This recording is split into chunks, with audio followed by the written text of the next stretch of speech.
Panitia Kerja Pembiayaan Pendidikan Komisi 10 DPR RI menggelar rapat dengar pendapat bersama pakar pendidikan terkait implementasi alokasi anggaran fungsi pendidikan 20% anggaran pendapatan dan belanja negara pada periode tahun 2019-2024 pada Kamis 20 Juni 2024. Diketahui dalam Undang-Undang Nomor 20 Tahun 2003 tentang Sistem Pendidikan Nasional, pemerintah mengalokasikan anggaran pendidikan sebesar 20% dari total APBN.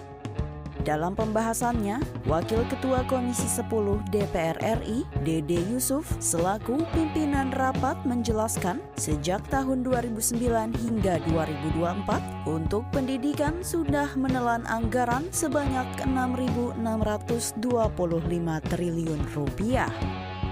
Namun menurut Dede, dalam perjalanannya, upaya-upaya demikian belum menjawab kebutuhan pendidikan di Indonesia. Dalam perjalanannya, upaya tersebut masih belum menjawab permasalahan aksesibilitas pendidikan di Indonesia dengan kondisi peserta didik, lingkungan sekolah, dan geografis yang beragam. Jadi, Bapak-Bapak, para narasumber, yang jelas inilah kurang lebih gambaran-gambaran terhadap dunia pendidikan yang perlu kita cari tahu.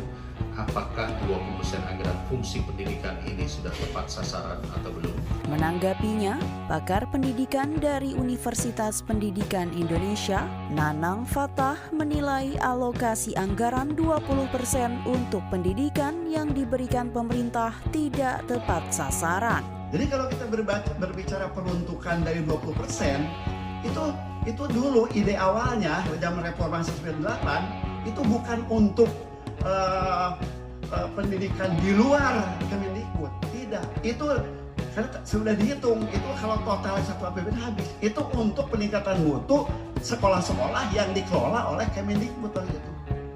Tidak di luar itu. Sekarang salah sasaran, ini tadi salah sasaran, kementerian, sekolah dinas, ya bahkan lembaga-lembaga negara disalurkan dari biaya-biaya itu. Jadi jangan merasa besar dengan 20%. Itu tidak maksud saya. Ini saya ingin meluruskan ini juga ya, di sini. Ini berdasarkan kajian, berdasarkan kebutuhan ideal dan berdasarkan faktual yang ada di lapangan, berapa kemampuan dari sisi penerimaan. Karena kalau soal studi biaya itu gampang, berapa penerimaan, sumber berapa yang digunakan ya. Dan digunakan sesuai dengan fungsinya.